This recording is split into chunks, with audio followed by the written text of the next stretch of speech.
Hi, everybody. I'm Dr. Christine Anderson, or Dr. Chris, as my patients call me. And tonight I'm coming on to talk about acute pain and injury and natural remedies. So I was wondering what I was going to talk about tonight. And I was actually driving back from one of my chiropractic appointments today, and I thought, right. I just had an injury last Tuesday, believe it or not. It was before my show last Tuesday, but I had a scheduled show and I had hurt my foot doing some aerial. It was an aerial mishap. I just didn't catch a trick properly. I kept going down and my left foot slammed against the mat really hard. I mean, incredibly hard. And thank goodness at the time my daughter was home, so she was able to adjust me. But I did some things really wrong that I should know better. But, I think I'm invincible. So hopefully you will learn from my pain about some of the things I did do correctly. Number one, I should have stayed off of it. I had crutches, but at my office, I didn't have them at home. So I was sort of hobbling around, and then I had a dental appointment. And needless to say, by time the evening came around, because I did this about 12 noon, by time the evening came around, my foot was screaming at me. So first rule of thumb, if you have an injured area, stay off of it. Don't use it because it needs time to recover. So I should have either gone to get my crutches or had someone go get them for me. And I did get on them the day after. But again, I learned my lesson yesterday because I was working at my office and I thought, I'm feeling better. I could hobble around. And I did. And I was fine until the evening when I got home and my foot was once again yelling at me. So I'm trying to honor my body. I am human, believe it or not. And so I want to just come and talk to you a little bit about this. So I want to start off with pain. Pain is a signal that something has happened in your body that you need to address. So we're talking about acute pain and injuries versus chronic ones, which are lingering for a long time. That's another subject for another day. But in general, you've had some sort of injury or some sort of trauma, or there's been some sort of change in your body, and your body is sending you signals like, ow, this hurts. At least it should be. This is a sensation that travels from our body to our brain so that we can attend to the situation. And believe it or not, there are actually some people who really do not feel pain. There's a condition. And so the first sign to them that they've put their hand on a hot stove is smelling their flesh burning. So we don't want that extreme. We know there's some people who are more sensitive to pain and feel every single little thing. And then there are some people who have a higher tolerance. So this can be somewhat subjective, but there are ways that you can modulate the pain no matter where you are on this spectrum. So first and foremost, if you have a sprain or a strain or any acute injury, you want to keep off the area. You don't want to keep using it. You want to let it rest and heal. And especially with sprains, which are injury to the ligaments, strains are injury to the tendons, it takes a good 6 weeks for those to heal. So for me, I didn't have a traditional sprain in the regard of like I was walking along and my ankle turned. It was more a slam, more a shock and a trauma. And to be honest, I really don't know exactly what happened to my foot, although I feel, and with muscle testing, I did have some bones out of place. So that's why I wanted to get adjusted right away to get those bones into place. And this is where chiropractic really does shine, because with that injury, let's just say you did a normal sprain of your ankle and it twists in a certain way. A lot of times the bones will go out of alignment. And if you don't get them back into alignment, it's going to be much harder to heal. and much harder to get the system to calm down. So I never really had any swelling per se. There's a little bit, and I can tell the difference because I'm looking at my feet, but it wasn't huge. There was no bruising like what might happen with a sprain or strain on a typical injury. But let me go back to the pain for a second, because what is this pain? How does our body know it's in pain? Well, there's a couple of things that go on, and I'm not going to go deep into the chemistry. Maybe one of these days I will, but there's something called prostaglandins that are substances that are released during an injury. And we release them on a regular basis on regulating hormones, and some are inflammatory and some are anti-inflammatory. Well, the ones that are involved in an injury are more inflammatory. So this is why we see a lot of the heat, the swelling, the redness, maybe you even get a fever. And this is actually part of the plan for healing to take place, because we need circulation to come into that area to bring in healing products and take away the breakdown of the toxic things that are going to be occur. And for that reparation process to come in, we need the team to come in to do the work. So if you don't have enough circulation in the area, this can't happen. So in the short term, in an acute issue, we do want this to happen. We don't want it to go on for a long period of time. And this is some of the issues with chronic pain and problems.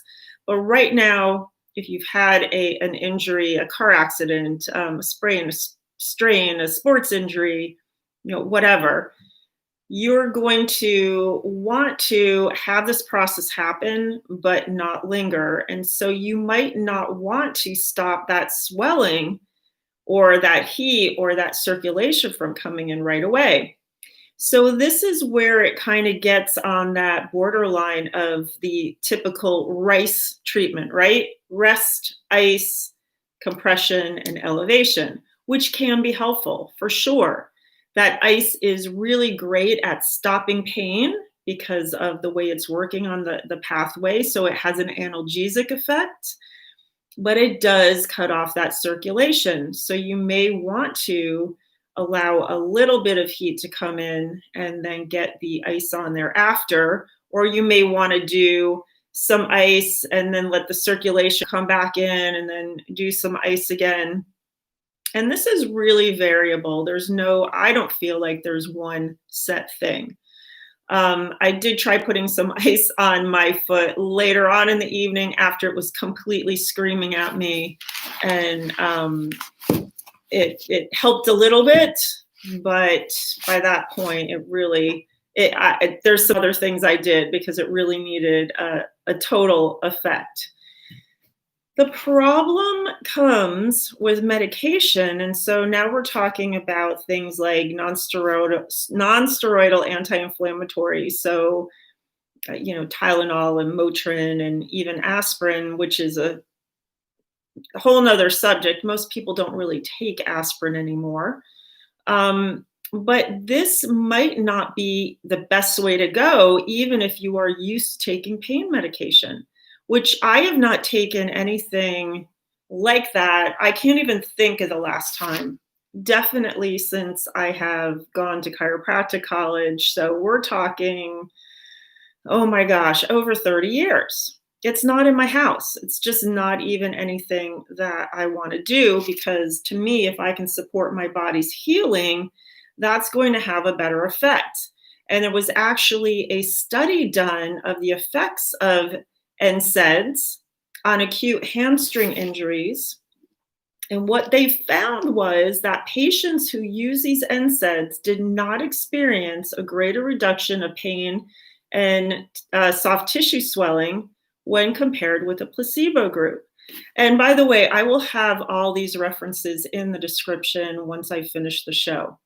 So even if you are taking these types of, pain relievers, it doesn't even necessarily mean that they're going to work any better than nothing at all for the placebo or a natural remedy, which actually helps with the process versus just shutting down the healing. So various studies have also shown that NSAIDs can delay muscle regeneration and may reduce ligament, tendon, and cartilage healing. And it's because of what I just talked about. If they shut down the process that needs to happen for healing, how is it supposed to occur? Right? So maybe even if the pain does go away, the healing is delayed, which is, it's not very productive. And then we've got the whole prescription medication, narcotic analgesics, opioid crisis going on, which is just out of control. And, sometimes people will use this for short term, but everybody has a different tolerance. Everybody has different chemistry. How that's going to react is going to be different for everybody. And it may become addictive right away because it taps into our own opioid system and actually shuts our own system down. So that way, when you stop taking it, you're not making your own opioids and you're like, I need that. I need to have those drugs to feel, quote unquote, normal. And then you have withdrawal if you don't get them. So this is, again, something to consider. And I can't even tell you guys, I was in such shock.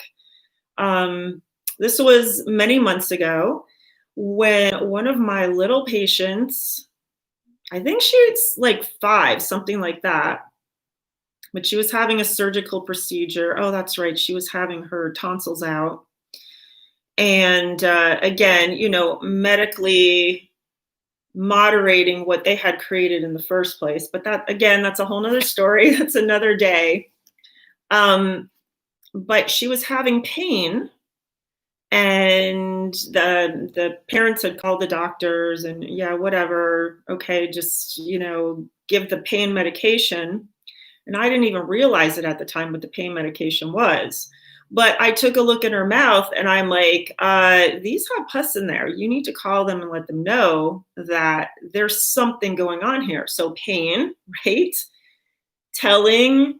Trying to tell the parents there's something going on here. This is just beyond pain control. We need to find out why the pain is occurring. But it shocked me that the doctors had given them, the parents, opioids to give her if the pain was too much. And I just thought that was crazy. This is a 5-year-old you're doing this to. What do you mean if the pain is too much? Pain is subjective. And if there is pain going on, it should be call me first, right? Call the doctor. Hey, my child is having a lot of pain. They should go in and get it checked out and see why they're having so much pain. Is this crazy or what? Anyway, we just have to be so careful. So with chiropractic, as I said, if that acute injury is creating a subluxation, whether it's from a car accident, sports injury, such as I had, or any other acute problem or injury, having an adjustment as soon as possible can help with that healing process. One, by restoring that alignment and reducing stress on the body. And number two, the repair process is modulated by the nervous system. So if by getting the adjustment, you're removing interference to the nervous system, then that's going to enhance that healing process that needs to happen. So let me get into some of the things that I have in my arsenal of what I use. Number one is a homeopathic remedy called tea relief. There we go. You guys can see it. This is the liquid form. It comes in a tablet form and it also comes in a topical form. And by the way, one of the main ingredients in this is arnica. You should never put arnica topically on a situation that's open, if there's a wound, if there's something like a cut or a scrape, because that is going to really sting. So this is a combination of different dilutions of arnica, which is really helpful for acute trauma, bruising, anything that might give your body a shock. And just a little side story to this. Way back when I was pregnant with my second child, so many moons ago, 26 years ago, I was actually volunteering at an orphanage, and some kids were playing on the blacktop, and I was backing up and I was trying to stay out of their way. Well, I don't know what I fell over. I can't remember, but I fell right onto my knee. And I was like, oh my God, great. This is, this is just what I need. It's going to swell. It's going to bruise. It's like, ugh. Well, I didn't have any arnica with me, but right afterwards, I was going to a meeting where there were homeopaths there. I can't remember the situation, but somebody had arnica with them. And I took a few pellets, and my knee never swelled. It never bruised. It never got red. It just started the healing process right away. So I will do at some point a whole other video on homeopathy, because it's a lot to explain here, but basically it's a law of similars, like cures like. And it is a system, a remedy where you're taking very dilute doses. So there's a subsequent and sequential dilution. So you actually don't have in the remedy a tangible product. There's an energetic imprint. And this energetic imprint, this is the way I like to think of it, sort of taps you on the shoulder and says, excuse me, can you focus on this over here? This needs attention. And your body goes, oh yeah, sure, I can. And this is really great because homeopathy is super safe. And it's great to use in pregnancy and with children very, very safely. There's a few things that you should watch out for. But the biggest thing that it doesn't work for people, let's just say you go to the health food store and you're trying to find a remedy for a particular problem, especially if you're getting a single remedy. Let's just say you're getting arnica, which is in this blend. But you might need something else. You might need ruta graveolens and not arnica because it's a different situation. So if you take the wrong remedy, it won't hurt you, but your body's going to go, I don't know what you wanted me to do with that, so I'm just going to leave it for now. So it will just ignore that imprinted information because it's like, that's not what we need. So that's the biggest thing, is making sure you get the right remedy. And this is why people work with homeopaths, especially if you're looking for a classical remedy. But this is a blend that I find really helpful for people who have had acute trauma. If you can't find Tramiel, you can use arnica as well. But this is really something that not only treats your body, but the whole mind, body, spirit continuum that can't be separated. So I promise at some point I will do a whole nother video. For those of you who don't know, I actually also have a diploma in homeopathy from the British Institute of Homeopathy. So I actually do have additional training in this. All right. The number 2 thing is CBD. I am loving CBD more and more and more the more I learn about it. I didn't really know too much about it. I wasn't too thrilled if it was going to come with THC, but I am so glad that this company, Nature's Ultra, first of all, it has no THC in it. And it has something called a smart spectrum so that you know exactly how much you're taking. It's standardized. And then they add in essential oils, which have a synergistic effect because of a compound called terpenes that will make it more bioavailable to your body. So there's different ways to do this that work more than others. For this one, I'm doing it under the tongue. And Tuesday night, I took a really, really large dose of CBD because I really needed that boost of my own endocannabinoid system. This is what I love about CBD and why it's so useful for so many things, is because we have a system in our body designed to keep a homeostatic balance. And when it's thrown out of balance, CBD helps to bring it back by just making sure that our own endocannabinoids are just hanging around a little bit longer so that they can be used to do whatever, fill in the blank. And there are so many things, and this is why people have so many good results for so many things with CBD, because it works on our own body systems. So I took this sublingually underneath my tongue because there are blood vessels under there for it to be absorbed. It doesn't do very well to just swallow and absorb in the gut because we have our own gastric juices in there. So I did that.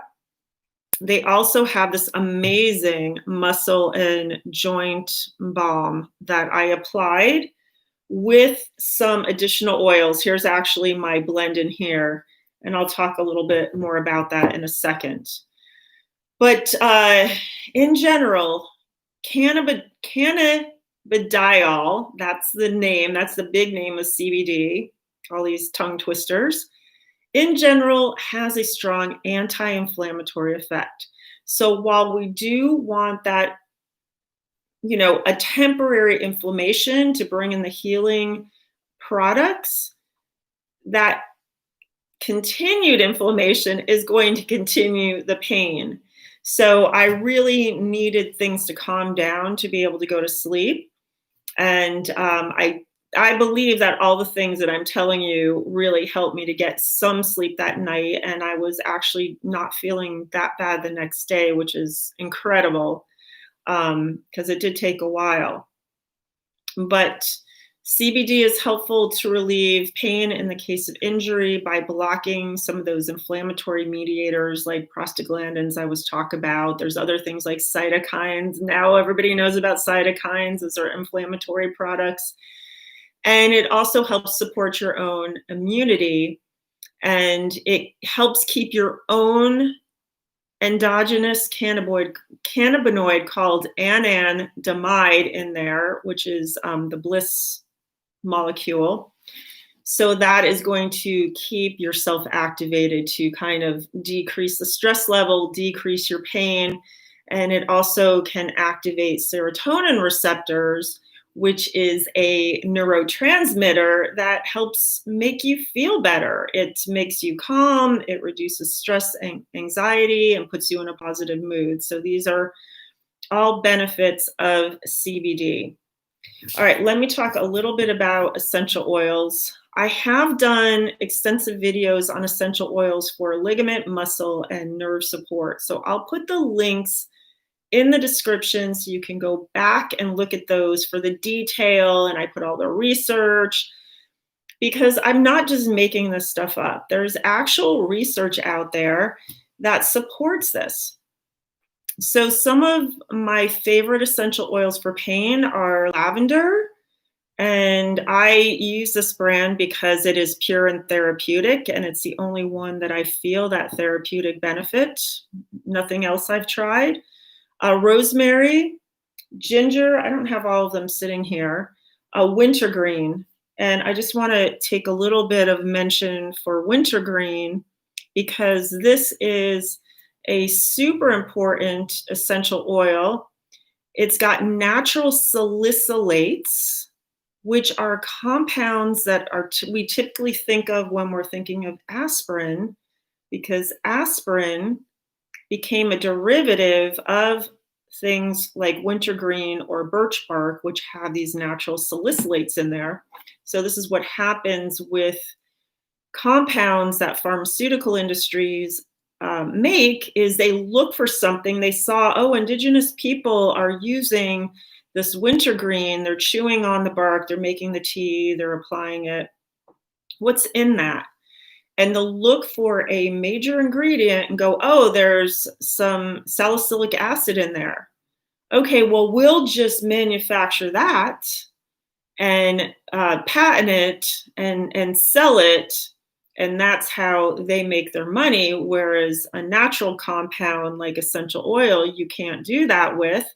So that's not going to be as monetarily effective. However, when you are isolating compounds for a drug, what you're also doing is forgetting that there are so many other things in an herb or an essential oil that can either be accelerating that healing process or putting the brakes on maybe some of the unwanted side effects. So that's just my little 2 cents about that, but really great for helping mitigate some of the pain that goes on. Frankincense is another great one.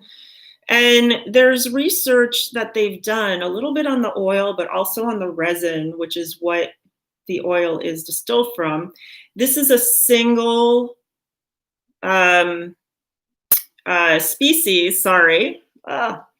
I'm having my little brain fart. And this one is Boswellia carrieri. So a single species in this bottle. Most essential oil that's labeled frankincense may be pulled from multiple species, and you don't really know where it comes from. But a lot of the research has been done on Boswellia serrata resin. So there is that aspect too. Just be aware that there are different species of frankincense, but in general with Boswellia, when you look on labels, that's what you will see. And that is a compound that does have some anti-inflammatory components. Here's another one that not many people know about, which is helichrysum. And this company actually has their own helichrysum farm in Croatia that you can go visit, incredibly.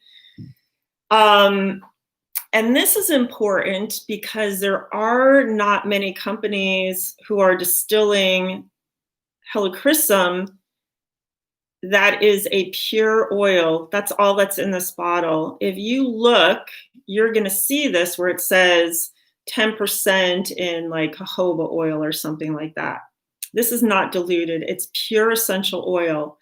And that is, I don't think there's any other company out there making totally pure helichrysum oil that's not been diluted.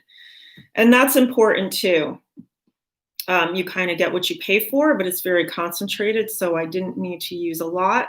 But this is a compound, this essential oil is known to relieve muscle spasms, inflammation, and pain. So these are some of the oils that went in here. I also added some lemongrass. This is one of my favorite go-to for ligaments. And this company has vitality oils. I don't have what's this one? The vitality oils have a different label. See how it's white? But they have a lemongrass vitality. So I also like to make a capsule that I can take internally with some of the other oils like marjoram, which is also great. And then if you are having nerve pain, one of my favorites is clove.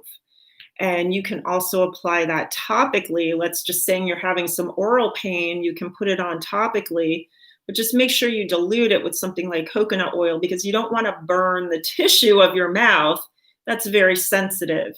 So, but other nerve pain too in your body, let's just say you're having an acute sciatic flare-up or something like that, it's really good to apply topically. And again, you can always dilute because these are concentrated. All right, almost done. A few other supplements that you might want to think of when you have any inflammation. These kind of go to for chronic issues, but for sure you want to try and have an anti-inflammatory diet. That means no sugar, no refined grains, no trans fatty acids, fast food, fried food, all those types of things. And even meat can become inflammatory because it can filter into the prostaglandin 2 pathway, which is inflammatory. On the other hand, things like omega-3 fatty acids and essential oils affect the prostaglandin 3 pathway, which is anti-inflammatory, and it actually inhibits the prostaglandin 2 pathway with arachidonic acid. Now, some people eat fish or they might take fish oil. I'm a vegan. I take where the fish get their omega-3s, which is from a marine algae. So again, probably a topic for another day, but those are not all created equally. Just also think about this, that where that fish concentrates those omega-3s, they're also going to concentrate any toxins that are found in the water, like BPA, dioxins, heavy metals, and that type of thing. Turmeric, which contains the component curcumin, is well known as an anti-inflammatory, so you can take that as a supplement or add it to your food.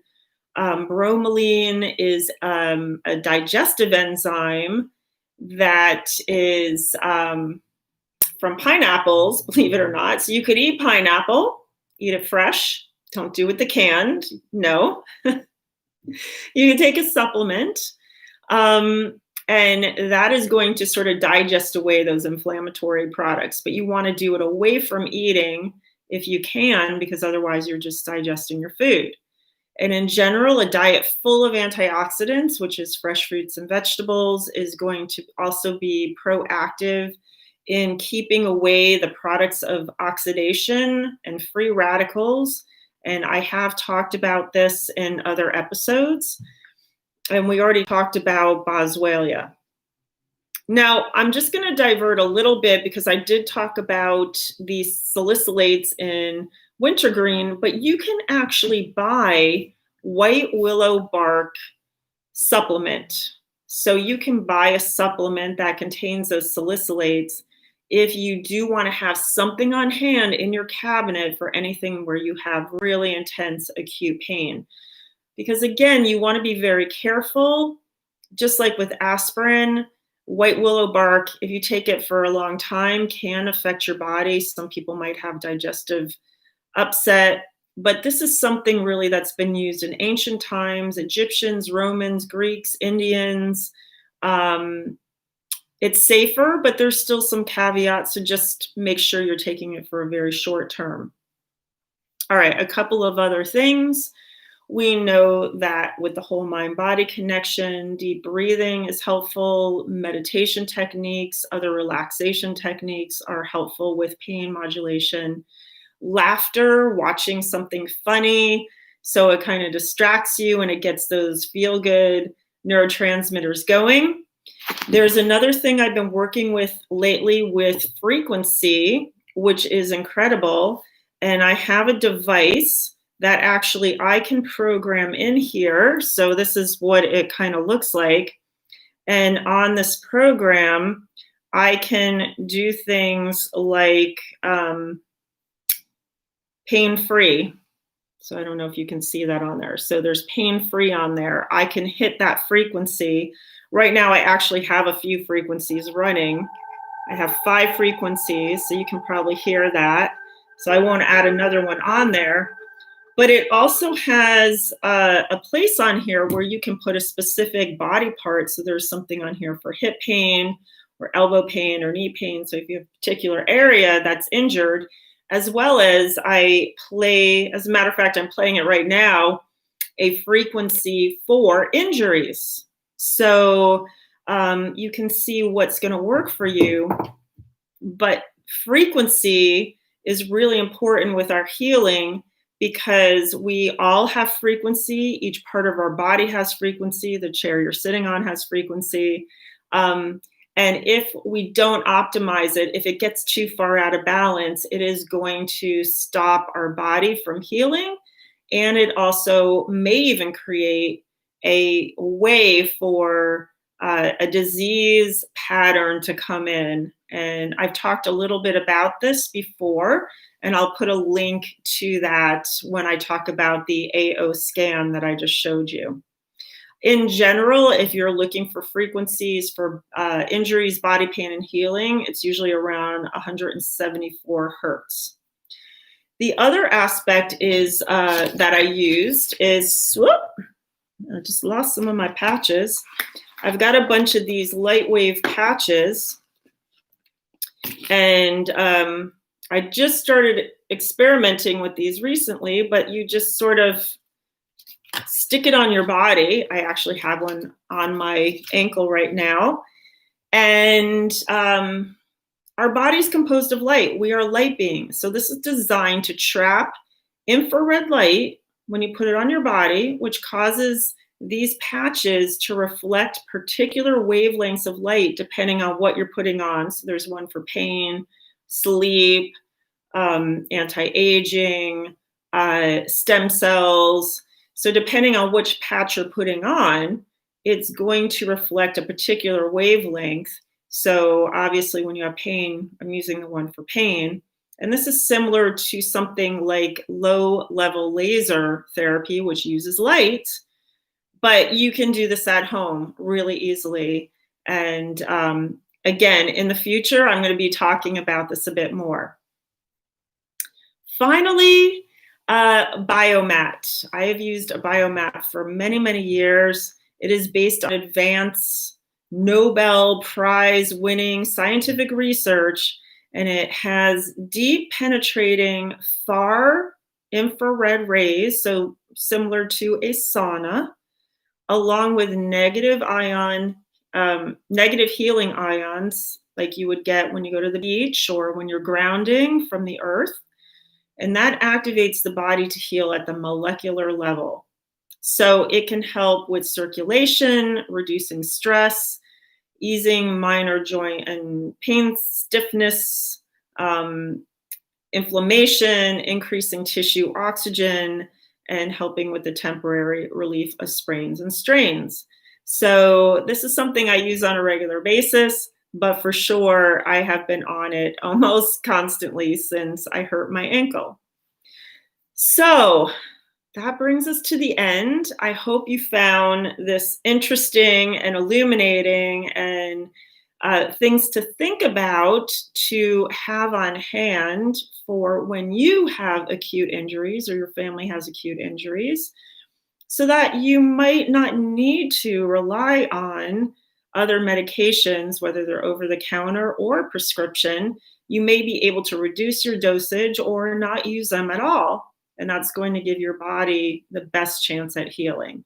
So give me a thumbs up if you like the information I presented to you. Go ahead and subscribe. If you would like to be notified, click that little bell. And I will be back next week, as always, every Tuesday night, 6:30 p.m. Pacific time. For those of you that catch it live, if you have questions, you can always write them in, and otherwise you can catch me on the replay. All right, have a good night, and I will see you next time.